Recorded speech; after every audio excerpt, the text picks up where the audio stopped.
Action 3 Sports. Creighton's season thus far kind of feels like Tom Cruise in the early part of Edge of Tomorrow. He's confused, gets destroyed on the battlefield, then wakes up and lives the same day again. For Creighton, they try a new lineup, lose the game, wash, rinse, repeat. As the gatekeepers to the Jays' history, it seems fitting the Bears would provide their toughest test yet. Oh, you gotta slip these on too. We're looking good now. We're looking good now. Creighton fans are pumped up here. You're kind of like Joe Namath, Babe Ruth, calling your shot today, guaranteeing a win. You that confident? You know, if the race was like a piece of paper, he just turned it into confetti, just to pour up the track. It's Valentine's Day weekend, so if you've decided the most romantic thing to do with your significant other is to watch this sportscast, that's a good call. Because Creighton this year is basically the plot of The Notebook. The Jays are Ryan Gosling, returning from a year of struggles without McBuckets, and the selection committee is Rachel McAdams, falling back in love with the Jays' ever-improving resume. Okay, so it's not exactly the same, but since you're here, let's watch some Creighton Marquette highlights, like Maurice Watson doing Maurice Watson things. The reverse in traffic. The game was tied up at the break. In the second half, Jays pushing the ball after a miss. Watson avoiding the pressure, finds Toby Hegner in the corner. He's falling back in love with the jump shot. Right there, going down for three. Jays up 5. Marquette, though, wouldn't go away. Tracy Carter strong to the rack. Eagles up 3. A little over a minute now. Jays down 2.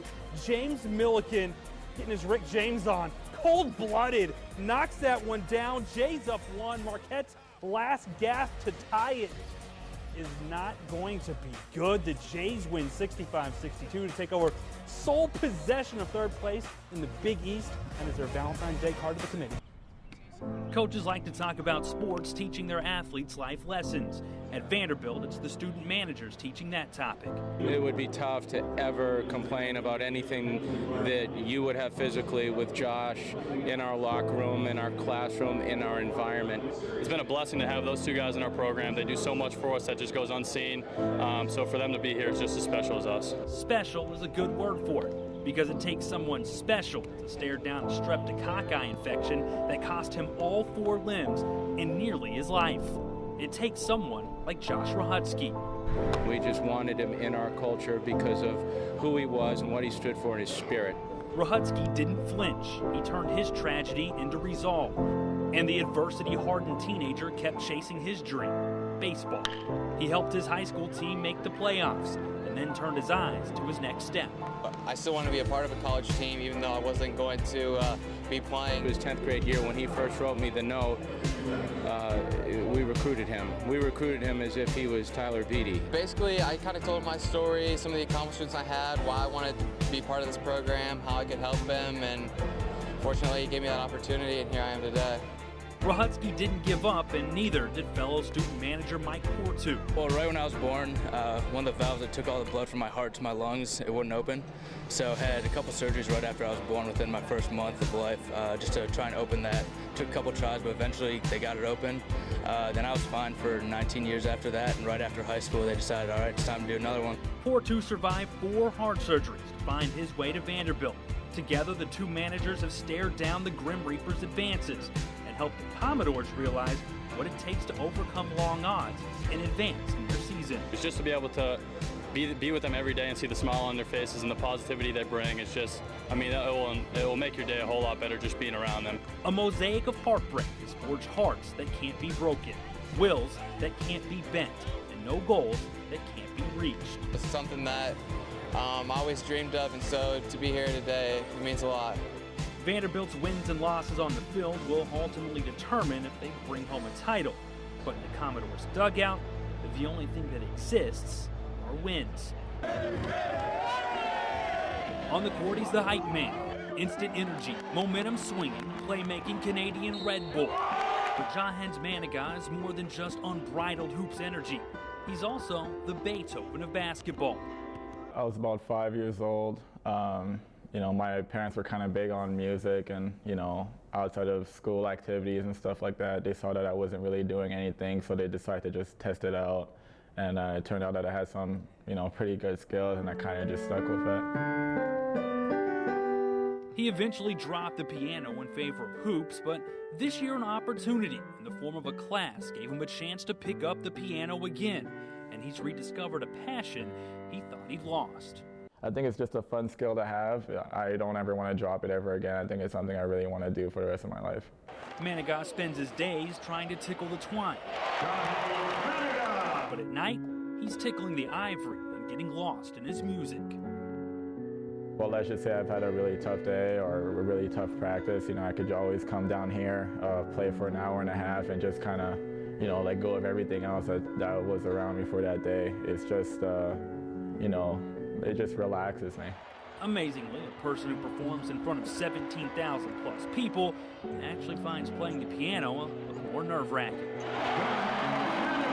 You're by yourself, it's you with all eyes on you as opposed to a team sport, so this is a lot more nerve-wracking, I would say, than playing in front of 17,000. There are some similarities between his two passions. They both require focus, discipline, and the will to put in long hours honing the craft. You got to practice each and every single day. You know, if there's a day that you don't go out and shoot extra shots, you know, you're kind of wasting your time and you're not getting any better for that day. Piano's kind of the same. If there's a day where you just don't practice or you just decide not to play that day, you know, you're kind of losing skills that you could have built up over time. And who knows, maybe when he's done burying jumpers from the top of the key, he'll move on to delighting listeners on the keys.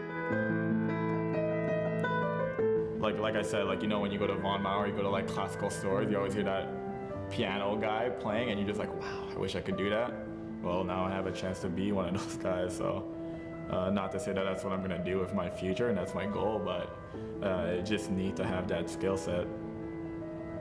So the next time you're out shopping, stop and listen. You might just hear the tunes of Creighton's very own Piano Man. In Omaha, with the Horowitz of Hoops, I'm Garrett Gordon, KMTV Action 3 Sports.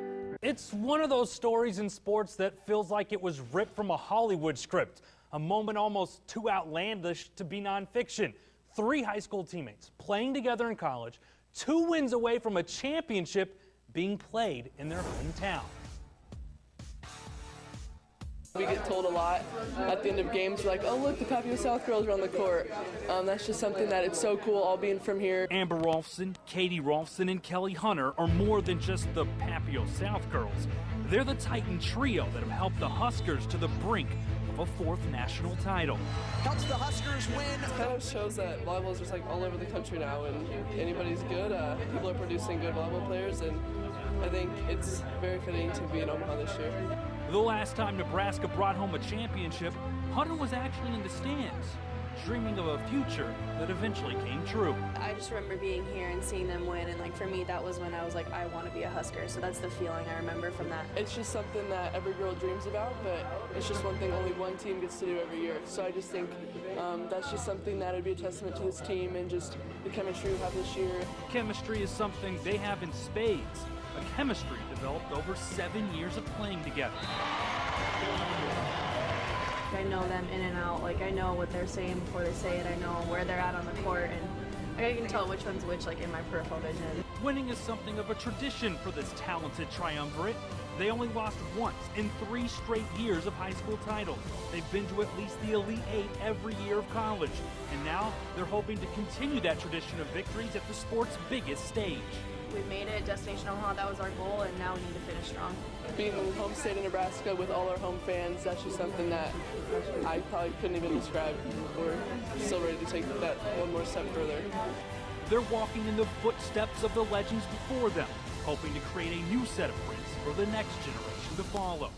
The beginning of baseball season is like the sports calendar helping you realize a long winter's over and spring is here to save you from the cold. In that way, baseball truly is the superhero of sports because cold weather is a brutal villain. Today, the Chasers played their home opener against New Orleans. They also rose the championship flag. And what a way to start off. Whit Merrifield leads off for the Chasers by depositing a solo shot onto the home run porch. 1-0 Chasers already in the first. Top 4 now, New Orleans erases the deficit. Justin Bohr flashing some oppo pop. 2-run smack to left. Tie game at 2. Bottom 4 now, balls flying out of Warner tonight. Orlando Calixte gets a little help from the left fielder on this one as he kind of pushes it on over the fence. That's a solo bomb. 3-2 at that point. Chasers, though, would lose their home opener 5-3. College baseball action, 23rd ranked Huskers playing Ohio State. Military Appreciation Weekend at Hawks Fields. And Husker fans also appreciate Tanner Lubach smacking RBI doubles. 1-0 Big Red. Bottom 7, Huskers up 2-1. Wes Etherington showing off a little bit of unexpected pop. His first home run as a Husker. Nebraska up 2 runs. Bottom 8, Christian Cox dialing up Geico for a little insurance RBI double. Sure, he got a good rate on that. 5-2, Huskers get the win. Creighton baseball also in action today against St. John's. Battle of the 2 first-place teams in the Big East. Kevin Lamb starting off high, RBI single to left. Creighton out in front 2-0. Bottom 6 now, Creighton keeps coming. Mike Gandy went 3 for 3, and one of them was this RBI double into the gap. 5-0 Jays, and they got a great outing on the hill from Raleigh Lacey. Tosses a complete game shutout with 8 strikeouts, 4 hits allowed. Jays win 6-0. 2014 Fighter of the Year and Omaha native Terrence Crawford is busy preparing for another title fight this weekend in Texas. He'll square off with Thomas Duorme for the now vacant WBO junior welterweight title to step up in weight class to 140 pounds for the undefeated Crawford. But it's a step that fight promoter Bob Arum says could put him in line to be the next pound-for-pound best after guys like Floyd Mayweather retire. For his part, Crawford seems ready for another big moment. I feel like I did everything that I had to do in training. I felt like I'm ready today. If I had to weigh in right now, I'm ready. You know, I just feel like everything that my coaches instilled in me from day one is coming to light. Bank of the West play of the day comes to us courtesy of Lewis Central product Eric Toole. Watches the Hawkeye center fielder robs extra bases with an insane diving catch and face plant. That's robbery. In some countries, you can do hard time for stealing hits like that.